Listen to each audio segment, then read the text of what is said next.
Job में selection हुआ है उनको अपने काम के माध्यम से ये साबित करना है कि वो किसी से पीछे नहीं है।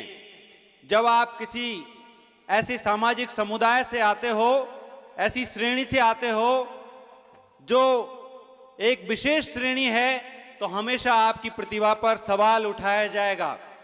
आपको बाकी तबकों से अच्छा काम करना है।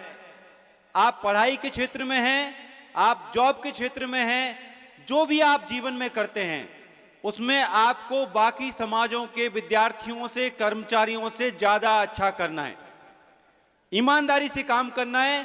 और मुझे बड़ा गर्व है कि पूरे देश में आदिवासी प्रशासनिक अधिकारियों और आदिवासी कर्मचारियों को हमेशा ईमानदार और मेहनतकश माना जाता है। मुझे आशा है कि आप उसी बात को आगे बढ़ाएंगे। मैं विद्यार्थियों से एक बात कहना चाहता हूं, बहुत सारे विद्यार्थियों के अंदर अपनी ग्रामीण पृष्ठभूमि, किसान पृष्ठभूमि या हिंदी माध्यम की पृष्ठभूमि की वजह से हीनता बोध आ जाता है। कई बार सोचते हैं कि हम कैसे आगे बढ़ पाएंगे।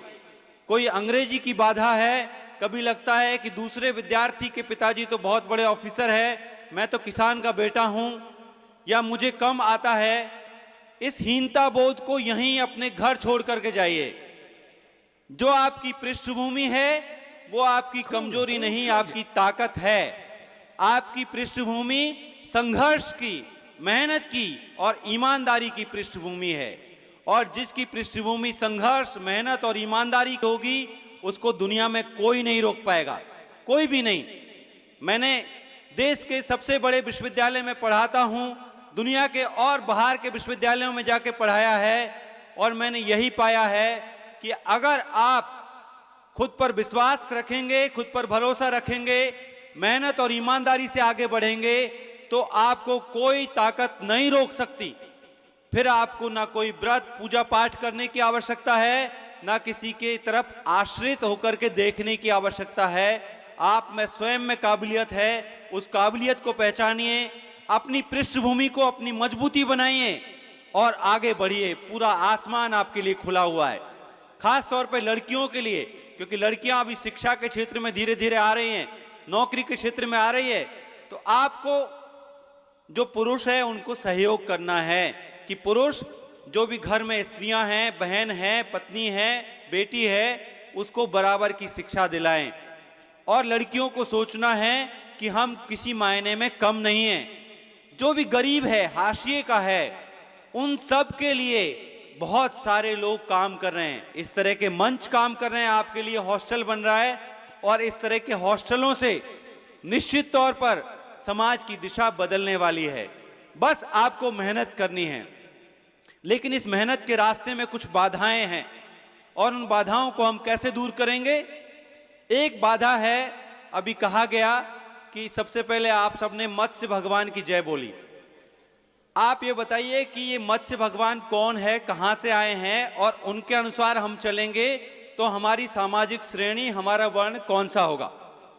मैं उनका बहुत सम्मान करता हूं, इस उम्र में जो जज्बा है, जिस तरह से एकजुटता है। लेकिन क्या हमको मत्स्य भगवान के रास्ते जाना है या हमको बाबा साहब अम्बेडकर और जयपाल सिंह के रास्ते जाना है? कल 3 जनवरी को हमारे 2 पुरखों की जयंती थी, सावित्रीबाई फुले और जयपाल सिंह। जयपाल सिंह वो शख्स है जिन्होंने देश के आदिवासियों का मस्तक ऊंचा कर दिया। आप में से बहुत सारे लोग जरूर जानते होंगे कि भारत को ओलंपिक्स में पहला गोल्ड मेडल दिलाने वाले, भारत की ओलंपिक की हॉकी टीम के कप्तान, जिसको 1928 में गोल्ड मेडल मिला, उसके कप्तान जयपाल सिंह मुंडा, एक आदिवासी। लेकिन हमको उनके बारे में नहीं बताया गया। उनका महत्व सिर्फ यही नहीं है कि वो बहुत बड़े खिलाड़ी थे, उनका महत्व यह है कि देश की संविधान सभा में देश के आदिवासियों की तरफ से वो बोल रहे थे। आप लोग थोड़ा सा समय निकाल करके मोबाइल में रील देखते हैं, बहुत सारी और चीजें देखते हैं, फेसबुक देखते हैं, थोड़ा सा समय निकाल करके जयपाल सिंह के भाषण पढ़िए, तब आपको पता चलेगा कि देश के इतने बड़े बड़े नेताओं के सामने जयपाल सिंह कैसे देश के आदिवासियों की आवाज बुलंद कर रहे थे संविधान सभा में। आज जो हमें अधिकार मिले हैं और जिस तरह से हम पूरे आत्मसम्मान के साथ जी पा रहे हैं, आगे बढ़ पा रहे हैं, उसमें संविधान सभा में हमको हक दिलाने वाले शख्स का नाम जयपाल सिंह है। उसी कड़ी में कप्तान छुट्टनलाल का नाम है। लेकिन अगर हम मत्स्य भगवान के रास्ते चलेंगे तो हम शूद्र वर्ण के अंतर्गत ही आ पाएंगे और हमारा पेशा होगा कि हम दूसरों की चाकरी करेंगे, उससे आगे कुछ नहीं कर पाएंगे। तो हमको चुनना है कि हम कप्तान छुट्टनलाल, जयपाल सिंह, बिरसा मुंडा और बाबा साहब अंबेडकर के रास्ते चलेंगे, या यहां पर हम मत्स्य भगवान का, मीन भगवान का मंदिर बनाने की कल्पना करेंगे। इसमें से हमको चुनना है और चुनना पड़ेगा। ये मैं इसलिए भी कह रहा हूं कि इस वक्त देश के आदिवासी और दलित, उनको एक नई सांस्कृतिक जकड़न में जकड़ने की कोशिश हो रही है। उनको धार्मिक अंधविश्वासों में फंसाया जा रहा है, सायास फंसाया जा रहा है। कहने को सनातन सनातन सनातन, सनातन में कहां हो आप? जरा अपना इतिहास उठाकर देखिए, कौन से वर्ण में आप आते हो? जिस वर्ण में आप आते हो उसके अनुसार आचरण करने को कहा जाएगा तो क्या आप करेंगे? नहीं करेंगे। हम बराबरी चाहते हैं, हम इस देश के मूल निवासी हैं, हम इस देश पर पहला अधिकार हमारा है। और ये संविधान सभा में जयपाल सिंह ने कहा, इसी बात को हमको यहां पर दोहराने की आवश्यकता है। सिर्फ एक अंधविश्वास नहीं है ये मीन भगवान के मंदिर, कितने अंधविश्वास हमारे जीवन में भर दिए गए। आज से 30 साल पहले कोई करवा चौथ नहीं जानता था। जब मैं पैदा हुआ तो मेरे पिताजी को मेरी कोई जन्मपत्री कुंडली बनाने की आवश्यकता नहीं पड़ी और उसके बिना मैं देश के सबसे बड़े विश्वविद्यालय में पहुंच गया, दुनिया के विश्वविद्यालय में पढ़ाया। लेकिन अब देखिए घर घर में करवा चौथ हो रहा है। बच्चा पैदा होता ही पंडित जी को बुलाओ, प्लॉट लिया है पंडित जी को बुलाओ, मुहूर्त निकलवाओ। अरे किस दिशा में आप जा रहे हो? ये हमारा इतिहास नहीं है और इससे हमें कुछ मिलने वाला भी नहीं है। मैं हमारे साथी नरेश जी को भी ये निवेदन करना चाहता हूं, निवेदन ही कर सकता हूं, बाकी तय तो वो खुद ही करते हैं। मैं निवेदन ये करना चाहता हूं कि विचारों में अगर आप भगत सिंह का नाम लेते हैं तो विचारों में थोड़ी और स्पष्टता की आवश्यकता है। भगत सिंह को हमने भी पढ़ा है, भगत सिंह को हम भी आदर्श मानते हैं और मेरे ख्याल से जवानी के दिनों में अगर कोई भगत सिंह को आदर्श नहीं मानता तो उसकी जवानी ही बेकार है। भगत सिंह को हर कोई आदर्श मानता है। उन्होंने एक लेख लिखा जब वो जेल में थे, मैं नास्तिक क्यों हूं, व्हाई आई एम एथीस्ट, दुनिया भर के लोग पढ़ते हैं।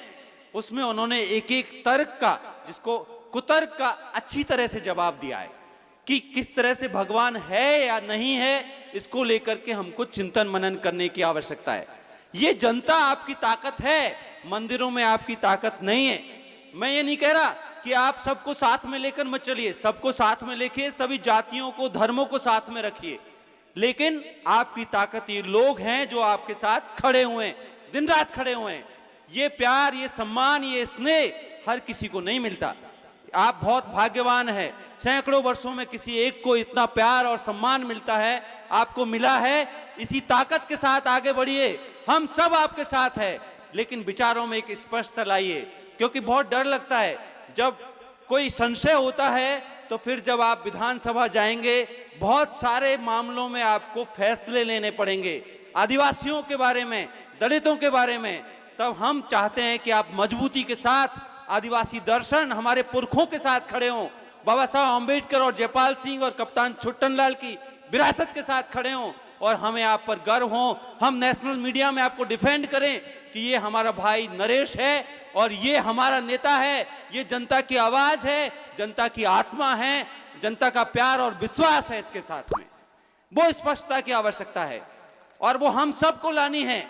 इसलिए धार्मिक अंधविश्वासों से बचें, इससे किसी का भला नहीं होगा। आप कार्य कारण संबंध को समझिए। जिन घरों का भला हुआ है, जो आगे बढ़े हैं, वो कोई देवी देवता से नहीं बढ़े हैं, उन घरों के बच्चों ने पढ़ाई की है और हमारे पुरखों ने हमें संविधान में विशेष प्रावधान कराए, उससे हमारी जिंदगी बदली है। वरना मंदिरों में तो ढोकते रहो आप, हजारों साल तक कुछ नहीं होने वाला। दूसरा, एक बात की और स्पष्टता की आवश्यकता है कि हमारे, देखिए, जब आप राजनीति में होते हैं, समाज नीति में होते हैं, तो आपको तय करना पड़ता है कौन लोग आपके साथ है। जिन हथियारों का आप उपयोग करते हैं, उन वो हथियार कैसे होने चाहिए। जब कोई नेता बाहुबल, धनबल और मीडिया बल से अगर विधानसभा और संसद में पहुंचेगा तो फिर वो उन्हीं के लिए काम करेगा। आप जानते हैं कि अरावली खतरे में है। आप जानते हैं कि तरह तरह के जो ये बांध है, हमारा डूंगरी बांध और बहुत सारी परियोजनाएं, इससे आम लोग खतरे में हैं। इन परियोजनाओं से नेताओं को क्या फायदा होगा? नेताओं को ये फायदा है कि उनका बेटा हूं,